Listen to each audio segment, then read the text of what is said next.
Hi dear friends, ഇന്നത്തെ എൻ്റെ special recipe തരി കാച്ചിയതാണ് കേട്ടോ. വളരെ രുചികരമായ ഒരു തരി കാച്ചിയത്. നിങ്ങളും ഇതുപോലെ ഒന്ന് ഉണ്ടാക്കി നോക്കിയിട്ട് ഫീഡ്ബാക്ക് അറിയിക്കാൻ മറക്കല്ലേ. നിങ്ങൾ ആദ്യമായിട്ടാണ് എൻ്റെ ചാനൽ കാണുന്നതെങ്കിൽ പ്ലീസ് ഒന്ന് സബ്സ്ക്രൈബ് ചെയ്ത് സപ്പോർട്ട് ചെയ്തേക്കണേ. കൂടെ തന്നെ ലൈക്കും ഷെയറും കമൻറ്റും ചെയ്യാൻ മറക്കല്ലേ. തൊട്ടടുത്ത് കാണുന്ന ബെല്ലൈക്കൺ ക്ലിക്ക് ചെയ്താൽ ഓൾ എന്ന ഓപ്ഷൻ വരും. എനേബിൾ ചെയ്യാൻ മറക്കല്ലേ. ഞാനിടുന്ന എല്ലാ വീഡിയോസിൻ്റെ നോട്ടിഫിക്കേഷനും നിങ്ങൾക്ക് ലഭിക്കുന്നതാണ്. എന്നാൽ നമുക്ക് റെസിപ്പി ഒന്ന് കണ്ടു നോക്കാം. അതിനായിട്ട് നമുക്ക് അടുപ്പിലേക്കൊരു പാൻ വെച്ച് കൊടുക്കാം. നിങ്ങളുടെ കയ്യിൽ ഏത് തരം പാനാണോ ഉള്ളതെങ്കിൽ അത് വെച്ച് കൊടുക്കാം. ഞാനിവിടെ കുറച്ച് കുഴിയുള്ള ഒരു വട്ടച്ചെമ്പാണ് വെച്ച് കൊടുത്തിരിക്കുന്നത്.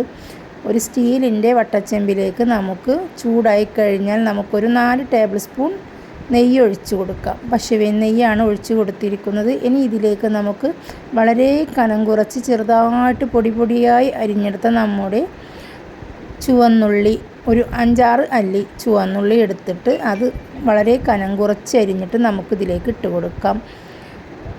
പാത്രത്തിൻ്റെ അടിവശം നന്നായി പരന്ന കാരണമാണ് നെയ്യ് അങ്ങോട്ടും ഇങ്ങോട്ടൊക്കെ പോയിരിക്കുന്നത്. ഇപ്പോൾ നിങ്ങൾക്ക് കാണാൻ കഴിയുന്നുണ്ടാവും. 4 ടേബിൾ സ്പൂൺ നെയ്യ് ഞാൻ ഒഴിച്ചു കൊടുത്തിട്ടുണ്ട്. അതുകൊണ്ടാണ് ഇത്രയധികം കാണുന്നത്. ആദ്യം വീണില്ലായിരുന്നു, പിന്നീടാണ് നെയ്യ് കുറച്ചുകൂടി ലൂസാക്കി എടുത്തപ്പോഴാണ് ഇതിലേക്ക് വീണത്. ഇനി ഇതിലേക്ക് നമുക്കൊരു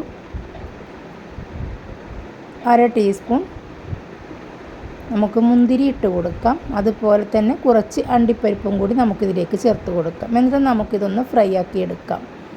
നന്നായിട്ട് ഫ്രൈ ആയി വരുന്ന സമയത്ത് നമുക്കിതിലേക്ക് 125 ml 1 കപ്പ് സേമിയോ, റോസ്റ്റഡ് സേമിയമാണ് ഇട്ട് കൊടുക്കുന്നത്. ഇതിലേക്കിട്ട് നമുക്കൊന്ന് റോസ്റ്റ് ചെയ്തെടുക്കാം.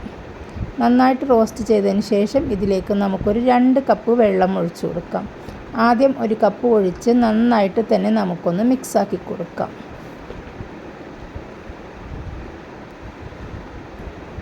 എല്ലാം കൂടി നന്നായിട്ട് മിക്സാക്കിയതിന് ശേഷം വീണ്ടും നമുക്ക് 1 കപ്പ് കൂടെ വെള്ളം ആവശ്യമുണ്ട്. അതും കൂടി നമുക്കിതിലേക്ക് ഒഴിച്ചു കൊടുക്കാം.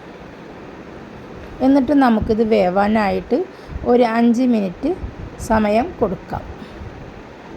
തീ മീഡിയം ഫ്ലെയിമിൽ ഇട്ടാൽ മതി. തീ മീഡിയം ഫ്ലെയിമിൽ വെച്ചുകൊണ്ട് തന്നെ നമുക്ക് ഇത് നന്നായിട്ട് ഒന്ന് വെന്ത് കിട്ടണം.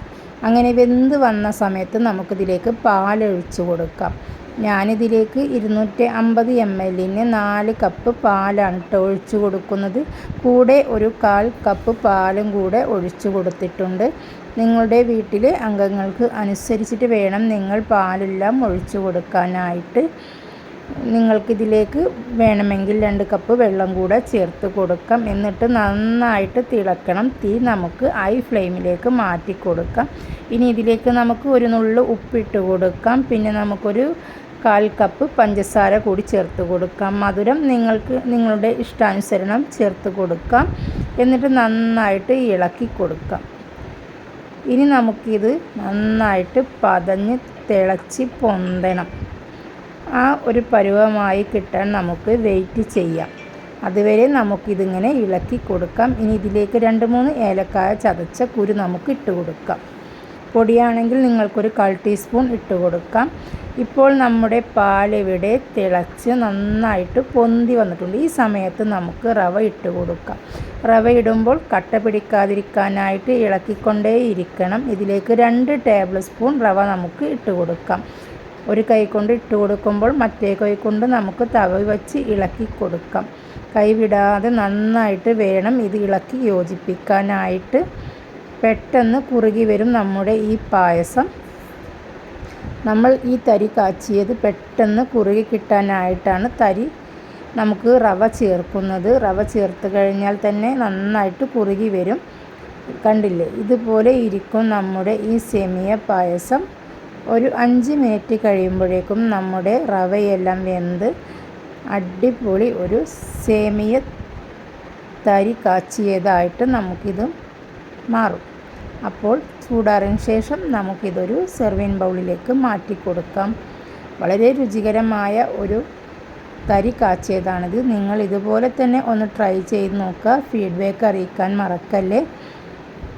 നിങ്ങൾ ആദ്യമായിട്ടാണ് എൻ്റെ ചാനൽ കാണുന്നതെങ്കിൽ പ്ലീസ് ഒന്ന് സബ്സ്ക്രൈബ് ചെയ്ത് സപ്പോർട്ട് ചെയ്യുക. കൂടെ തന്നെ ലൈക്കും ഷെയറും കമൻറ്റും ചെയ്യാൻ മറക്കല്ലേ. കുട്ടികൾക്കൊക്കെ ഒരുപാട് ഇഷ്ടപ്പെടുന്ന ഒന്നാണ്. വളരെ ഹെൽത്തിയായ ഒരു തരി കാച്ചിയത്. ക്ഷീണത്തിനും വിശപ്പിനും എല്ലാം നല്ലതാണ്. നിങ്ങൾ ഇതുപോലെ ഒന്ന് ട്രൈ ചെയ്ത് നോക്കൂ. എന്നിട്ട് ഫീഡ്ബാക്ക് അറിയിക്കാൻ മറക്കല്ലേ.